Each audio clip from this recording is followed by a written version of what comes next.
Students, आज के इस वीडियो लेक्चर में हम difficulties in the measurement of national income and importance of national income study करेंगे। तो इसका एक्सप्लेनेशन स्टार्ट करने से पहले मैं आपसे रिक्वेस्ट करूंगी कि अगर अभी तक आपने मेरे चैनल को सब्सक्राइब नहीं किया तो चैनल को सब्सक्राइब कीजिए एंड चैनल लिंक अपने फ्रेंड्स के साथ शेयर करना मत भूलिएगा। वीडियो को जरूर से लाइक कीजिएगा।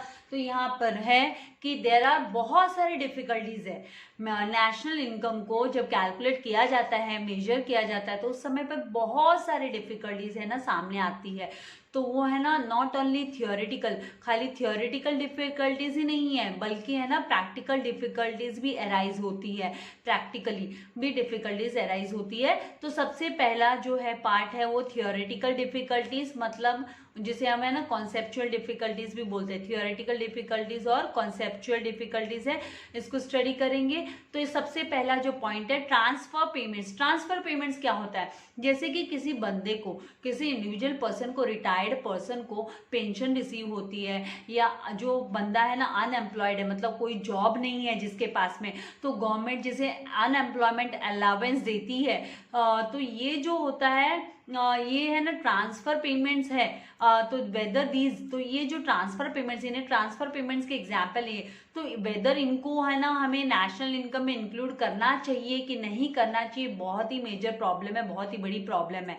और दूसरी तरफ अगर हम बात करते हैं, ऑन वन हैंड देयर एक तरफ तो वो क्या है कि वो इंडिविजुअल इनकम, एक बंदे की इंडिविजुअल इनकम हो गई, क्योंकि पेंशनधारी जो पेंशन है उसको पेंशन जो है ना रिटायर्ड पर्सन उसको पेंशन रिसीव होगी, जो अनएम्प्लॉयड अलाउंस दिया जा रहा है वो है ना जो जॉबलेस पर्सन है उसको दिया जा रहा है, तो उसके लिए वो अनएम्प्लॉयमेंट अलाउंस उसके लिए इनकम हो गई एक तरफ। तो और दूसरी तरफ है ना ये गवर्नमेंट के they are a part of government expenditure, government के खाते से खर्चा हो रहा है, गवर्नमेंट के यहाँ से ये एक्सपेंडिचर हो रहा है। हैंस इसीलिए इन ये जो ट्रांसफर ऑफ पेमेंट्स है ये गवर्नमेंट के इधर से एक्सपेंडिचर हो रहा है, इसीलिए इसे these transfer payments are not included in national income. तो इस ट्रांसफर पेमेंट्स को हम नेशनल इनकम में इंक्लूड नहीं करते हैं, इसे इंक्लूड नहीं करते हैं।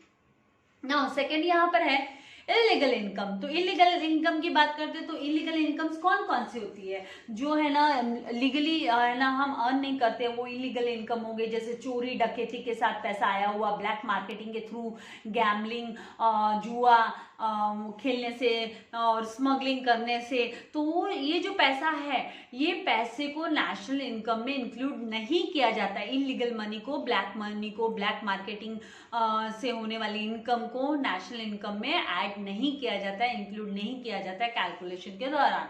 ना अनपेड सर्विसेज कौन सी होती है? तो जैसे सर्विसेज, मम्मी आपको सर्व करती है, आपके लिए खाना बनाती है, कुकिंग करती है, आपकी मम्मा आपको स्टडी कराती है, टीच करती है, आपसे फीस नहीं लेती है, मम्मी को कोई सर्विस, ये सर्विस देने का कोई पेमेंट थोड़ा ना रिसीव होता है। तो for the purpose of calculating national income हमको खाली only paid goods and services को कंसिडर करना होता है।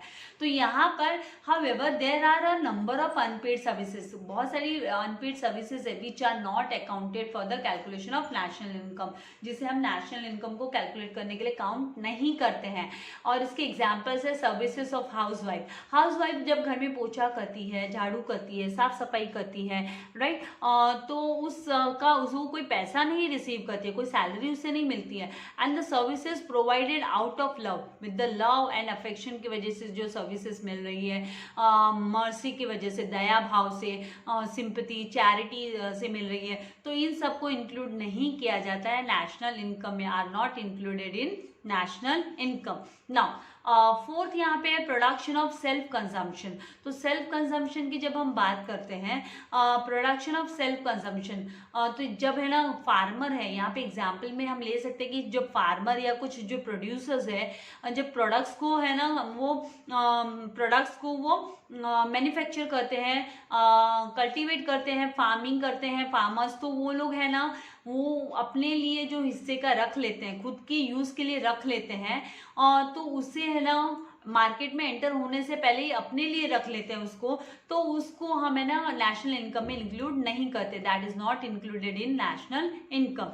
नाउ फिफ्थ पॉइंट है यहाँ पर कि income of foreign firms, foreign firms से जो इनकम रिसीव होती है, तो according to IMF, Indian monetary fund के यहाँ पे, सॉरी, इंटरनेशनल मॉनेटरी फंड के हिसाब से यहाँ पे income of a foreign firm, जो फॉरेन फर्म की इनकम होती है वो नेशनल इनकम में इंक्लूड होनी चाहिए, जहाँ where the firm actually undertakes, जहाँ पे एक्चुअल में वो फर्म है ना रन हो रही है, फर्म सेटअप हुई है, प्रोडक्शन वर्क जहाँ पे चालू है, तो वहाँ पे इंक्लूड होना चाहिए इनकम ऑफ फॉरेन फर्म से, ये IMF का कहना है। Now 6 point valuation of government services. तो गवर्नमेंट सर्विसेज यहाँ पर जब ये गवर्नमेंट है ना बहुत सारी सर्विसेज प्रोवाइड करते हैं, number of public services provide करती है, जैसे लॉ एंड ऑर्डर मेंटेन रखने का काम, defence services, then public administration, education, health services provide करती है। तो the calculation of the services at market price, इनका जो मार्केट प्राइस है ना फाइंड आउट करना बहुत डिफिकल्ट हो जाता है, as the real value of these services is not known, क्योंकि इनकी जो रियल वैल्यू है हमको नहीं पता होती है, इसीलिए ये बहुत डिफिकल्ट होता है नेशनल इनकम को कैलकुलेट कर। It is difficult to calculate national income, इसे नेशनल इनकम में इंक्लूड करते वक्त बहुत डिफिकल्टी होती है। Now 7 changing price level. तो यहाँ पे प्राइस लेवल की बात करें तो difficulties in calculating national income also arise due to changes in price level. जब प्राइस लेवल में चेंजेस होता है, इंक्रीज एंड डिक्रीज होता है, तभी भी बहुत तकलीफ होती है। तो for example when the price level rises, जब प्राइस बढ़ते हैं तो द नेशनल इनकम में शो इंक्रीज इवन दो, तो नेशनल इनकम है ना ज़्यादा दिखाई देगी कब, जब उसका प्रोडक्शन कम होगा उस कमोडिटी का, तो भी वो डिक्रीज होगा, तो भी वो ज़्यादा दिखेगा। क्यों? क्योंकि because of the rise in the price level. और इसकी अपोजिट क्या है, अगर प्राइस गिर रहा है, भाव गिर रहा है, तो फिर नेशनल इनकम भी है ना कम दिखाई देगा, नेशनल इनकम में also show decrease even though, इसके बावजूद कि उसमें प्रोडक्शन में इंक्रीज हो रहा है, there is increase in production, उस प्रोडक्शन में बढ़ोतरी है, फिर भी वो है ना कम दिखाई देगा बिकॉज ऑफ द भाव में गिरावट की वजह से। तो ये है ना चेंजिंग प्राइस लेवल, ये भी बहुत डिफिकल्ट है नेशनल इनकम कैलकुलेट करना इस कंडीशन में, इस सिचुएशन में। आई होप इतना कॉन्सेप्ट आपको समझ में आया। नेक्स्ट है यहाँ पे प्रैक्टिकल डिफिकल्टीज, और जिसे हम स्टेटिस्टिकल डिफिकल्टीज भी बोलते हैं। तो इन प्रैक्टिस हम बोलेंगे तो नंबर ऑफ बहुत सारे डिफिकल्टीज अराइज होते हैं in the collection of statistical data. Statistical data collect करने के समय पर required for estimation of national income. तो some of the practical difficulties are as follows. तो कुछ प्रैक्टिकल डिफिकल्टीज इस तरीके से है। पहला, प्रॉब्लम ऑफ डबल काउंटिंग। अरे भाई डबल काउंटिंग हो जाती है कभी कभी प्रोडक्ट्स की, उसकी कैलकुलेशन के टाइम पे। तो द ग्रेटेस्ट डिफिकल्टी जो आती है इन calculating national income is what, double counting. दोबारा 2 बार 3 बार हो जाती है, मल्टीपल टाइम्स हो जाता है कभी कभी। तो it arises from failure to distinguish properly, मतलब इसको है ना प्रॉपरली हमको सेग्रीगेट करने में, अलग अलग करने में बहुत डिफिकल्टी होती है between a final and intermediate product, कि भाई ये फाइनल प्रोडक्ट है या इंटरमीडिएट। अब आप अगर यहाँ पे एग्जाम्पल लो तो यहाँ पे आप आटे का ही एग्जाम्पल ले लो, कि जो आटा है, फ्लावर है, जो आटा है, गेहूं का आटा है या फ्लावर है या कोई दूसरा आटा है, बेकरी वाला उसको यूज करता है, तो उसके लिए वो इंटरमीडिएट प्रोडक्ट हो गया, रॉ मटेरियल हो गया, क्योंकि वो ब्रेड बनाएगा उससे, वो उससे है ना केक बनाएगा, तो उसके लिए वो इंटरमीडिएट प्रोडक्ट हो गया। लेकिन वही सेम आटा जब किसी घर में यूज होता है, and that bye a house hold, किसी घर में यूज होता है, तो उसको फाइनल प्रोडक्ट करके कंसीडर किया जाता है, उसको फाइनल प्रोडक्ट करके कंसीडर किया जाता है। तो ये जो है ना बहुत ही डिफिकल्ट होता है डिस्टिंग्विश कर पाना properly, final product and raw material करके डिफिकल्ट हो जाता है। Now existence of non monetized sector. Non monetize sector कौन से होते हैं, तो इन स्पेशली रूरल एरियाज में क्या होता है, गाँव में है ना नॉन मोनेटाइज सेक्टर्स है ना ये एग्जिस्ट करते हैं, जैसे कि एग्रीकल्चर है, ये है ना बहुत ही इम्पोर्टेंट, हमारी एग्रीकल्चर पे बहुत सारे लोग डिपेंडेंट है, बहुत सारे फार्मर्स डिपेंडेंट है, और ये मेजर पार्ट ऑफ प्रोडक्शन, और जो एग्रीकल्चर का जो मेजर पार्ट है जो प्रोड्यूस होता है फार्म में, वो है ना मेजर पार्ट तो घर में रख लिया जाता है फार्मर के द्वारा, एंड उसका पार्टली एक्सचेंज होता है, खाली थोड़ा ही उसका एक्सचेंज होता है अदर गुड्स एंड सर्विसेज के साथ में। तो it is excluded while counting national income. तो नेशनल इनकम काउंट करने के टाइम पे इसको एक्सक्लूड कर दिया जाता है, क्योंकि सेल्फ कंजम्पशन के लिए, हमने ये पॉइंट स्टडी किया था थियोरेटिकल, उसमें सेल्फ कंजम्पशन के लिए रखा गए हुए प्रोडक्ट्स को हम है ना इंक्लूड नहीं करते, उसकी नेशनल इनकम में उसको इंक्लूड नहीं किया जाता है। Now third, इनएडिक्वेट and unreliable data. अभी यहाँ पे ना सफिशिएंट डेटा अवेलेबल नहीं है और सही तरीके से डेटा अवेलेबल नहीं हो पाते हैं, बहुत मुश्किल होता है एडिक्वेट एंड करेक्ट डेटा को पाना। एंड कॉस्ट डेटा जो कि है ना क्रॉप से रिलेटेड हुआ, fishery, animal husbandry, forestry, construction works and enterprises, small enterprises से जो डेटा है वो सफिशिएंट डेटा है ना रिसीव नहीं हो पाता है, तो are not available in developing country. तो developing country, India developing country है ना, तो डेवलपिंग कंट्री लाइक इंडिया में बहुत डिफिकल्ट होता है। और इसके अलावा क्या है कि डेटा ऑन अनअर्न्ड इनकम्स, जिसपे हमें इनकम अर्न हुई नहीं है, consumption and investment expenditure of rural and urban population का है, वो अवेलेबल ही नहीं, आर ऑल्सो नॉट अवेलेबल। इसीलिए ये जो है ये real actual size of national income नहीं दिखाता, it does not show actual size of national income. Now fourth one, depreciation. तो डेप्रिसिएशन का मीनिंग तो सभी जानते हैं कि डेप्रिसिएशन का मतलब होता है wear and tear of capital assets. Capital assets में है ना गिरावट आ जाना, उसकी जो वैल्यू है उसमें गिरावट आ जाना। क्यों? क्योंकि हम यूज करते हैं उसको, यूज करने बार बार आप किसी मशीनरी को, किसी प्रोडक्ट को यूज करोगे तो जैसे आपने फ्रिज का यूज किया, फर्नीचर यूज कर रहे हो, अगर आप अपने ऑफिस में लैपटॉप यूज कर रहे हो तो उस पर आपको डेप्रिसिएशन चार्ज करना पड़ेगा। तो ये जो डेप्रिसिएशन है due to their process of production में इनका सबका यूज होता है। तो यहाँ पर देर आर नो यूनिफॉर्मिटी, यहाँ पे कोई यूनिफॉर्मिटी एक जैसा है ना कोई रूल नहीं है, अप्लाई नहीं करते हैं rule accepted by the standard rates of depreciation. के लिए कितना स्टैंडर्ड रेट एप्लीकेबल है वो हमें पता नहीं है to the various capital assets, इसीलिए बहुत डिफिकल्ट होता है to make the correct deductions of depreciation. Depreciation का सही डिडक्शंस कर पाना बहुत ही मुश्किल होता है। Now capital gains and losses. तो capital gains and capital losses क्या है?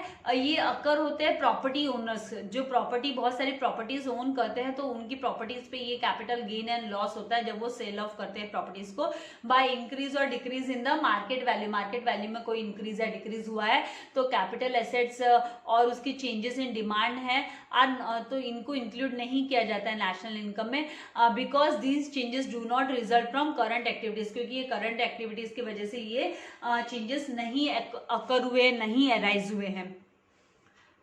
Now sixth, illiteracy and ignorance. Illiteracy मतलब जिसमें साक्षरता की कमी, एजुकेशन बराबर ना हो, और जो है ना नेग्लिजेंट पर्सन होता है, इग्नोरेंट पर्सन होता है।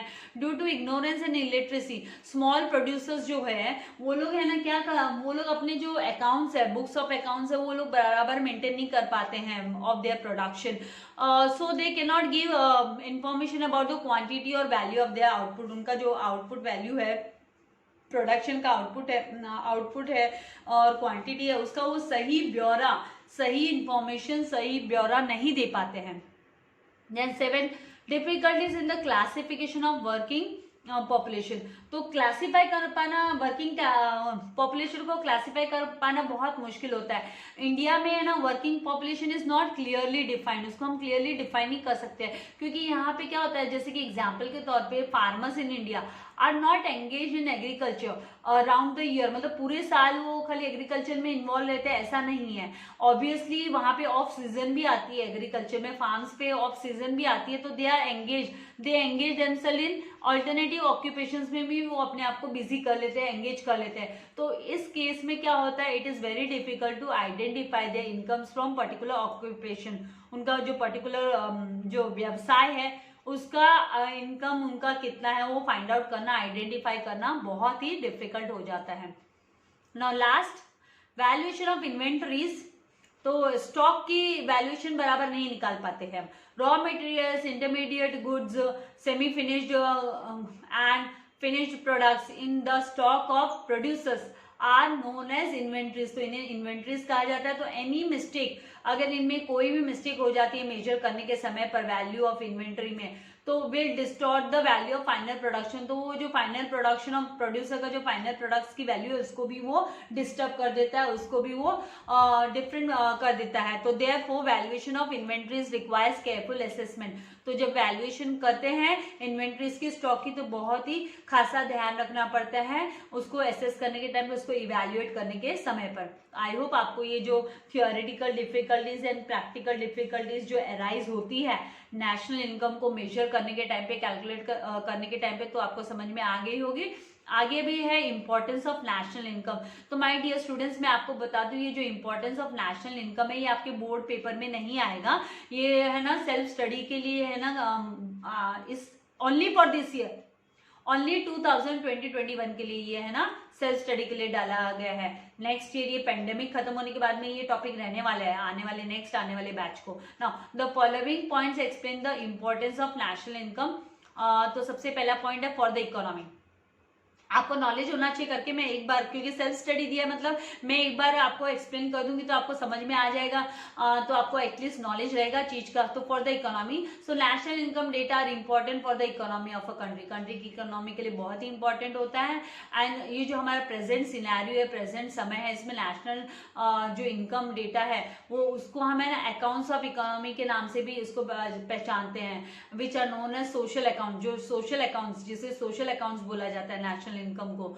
Now it tells us the how the aggregates of nations income, मतलब नेशन की इनकम, टोटल इनकम कितनी है, आउटपुट कितना है, प्रोडक्ट और रिजल्ट कितना है from the income of different individuals and products of industries and transactions of international trade. तो ये है ना इकोनॉमी के लिए बहुत ही इंपॉर्टेंट है। नाउ नेशनल पॉलिसीज बनाने के लिए, तो national income data forms the basis, ये है ना बेसिस, फाउंडेशन बनता है। This becomes the foundation for the national policies. National policies के लिए फाउंडेशन बनता है, सच एज एम्प्लॉयमेंट पॉलिसीज हो गए, इंडस्ट्रियल पॉलिसी फ्रेम करनी है, एग्रीकल्चरल पॉलिसी फ्रेम करनी है, तो on the basis of national income ये पॉलिसीज को फ्रेम किया जाता है, इनके लिए बजट तैयार किया जाता है फाइनेंस मिनिस्टर के द्वारा। Now these figures enable us to know the direction in which the industrial output, investment and saving etcetera change. तो कैसे ये हेल्प करते हैं हमको फाइंड आउट करने में कि कौन से डायरेक्शन में इनमें चेंजेस आ रहा है, इंडस्ट्रियल आउटपुट में आ रहा है कि इन्वेस्टमेंट में आ रहा है कि सेविंग में आ रहा है। और नेशनल इनकम है ना, ये even it helps economic models को तैयार करने में भी हेल्प करता है, जैसे कि ग्रोथ मॉडल हो गया, इन्वेस्टमेंट मॉडल हो गया इकोनॉमी को डेवलप करने के लिए, तो ये हेल्प करता है। Thus the proper measures can be adopted to bring the economy to the right path. तो इकोनॉमी को सही दिशा में लेकर जाने के लिए बहुत ही इंपॉर्टेंट रोल प्ले करता है। नाउ इकोनॉमिक प्लानिंग, तो for economic planning data related to what national income is very essential. तो यहाँ पे this includes the data related to countries gross income हो गया, आउटपुट सेविंग हो गया, इन्वेस्टमेंट हो गया, कंजम्पशन हो गया, which can be obtain from different sources. अलग अलग सोर्सेज से हम ऑब्टेन कर सकते हैं, से पा सकते हैं। तो ये इकोनॉमिक प्लानिंग के लिए भी बहुत ही इंपॉर्टेंट है। नेशनल इनकम बहुत ही इंपॉर्टेंट है, it is relating to national income. Now economics research, तो national income are also use by research scholars. इसको जो रिसर्च एक्सपर्ट्स है, स्कॉलर्स है इकोनॉमिक्स के, वो लोग भी इसे यूज करते हैं। And they make use of various data, बहुत सारे डेटा का यूज करते हैं countries input, output, income, saving, consumption, investment, employment, इन सबको ऑब्टेन करने के लिए for social, from social account. Social account से ये सब है ना इनको इजीली अवेलेबल हो जाता है जो रिसर्च वर्क करते हैं, जो रिसर्च वर्क संशोधन का काम करते हैं, इकोनॉमी के पे संशोधन करते हैं, जो कि भाई कैसी इकोनॉमी डेवलप हो रही है, क्या डेवलपमेंट्स की जरूरत है, तो ये सबको स्टडी करने में हेल्प करते हैं। Now comparison of standard of living, तो कंपेयर करने के लिए भी standard of living, particular country का स्टैंडर्ड ऑफ लिविंग, हमारी कंट्री का स्टैंडर्ड ऑफ लिविंग अगर हम कंपेयर करते हैं यूएसए यूके से, तो क्या है। तो national income data helps us to compare the standards of living of people in different countries, अलग अलग countries, and people living in the same country में भी at different times, अलग अलग समय पर।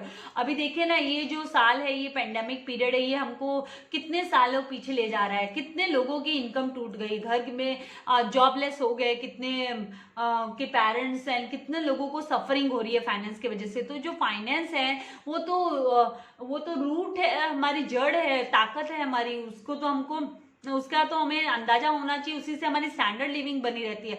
तो यहाँ पर ये है ना पर्टिकुलर कंट्री की स्टैंडर्ड ऑफ लिविंग लोगों की भी डिफरेंट टाइम्स में उसको भी स्टडी करने में हेल्प होती है, इंपॉर्टेंट होती है national income. Now distribution of income का डिस्ट्रीब्यूशन, तो नेशनल इनकम स्टेटिस्टिक्स जो है डेटा है वो हेल्प करता है to know about the distribution of income, कैसे इनकम का डिस्ट्रीब्यूशन हुआ है। कंट्री की इनकम है ये, from the data related to wages में कितना contribution, rent, interest and profits में कितना डिस्ट्रीब्यूशन हुआ है, and we understand the disparities in the incomes कि भाई है ना इनमें क्या खामियां हैं, क्या डिफरेंसेस है of different sections of the society, किसको कितना इनकम का बेनिफिट मिल पा रहा है, कितना नहीं मिल पा रहा है, क्या पार्शियलिटी हो रही है, क्या बायसनेस डेवलप हो रहा है। तो इस सब का नॉलेज है ना इस नेशनल इनकम से हमें मिलता है। तो आई होप इसका कॉन्सेप्ट आपको समझ में आ गया है।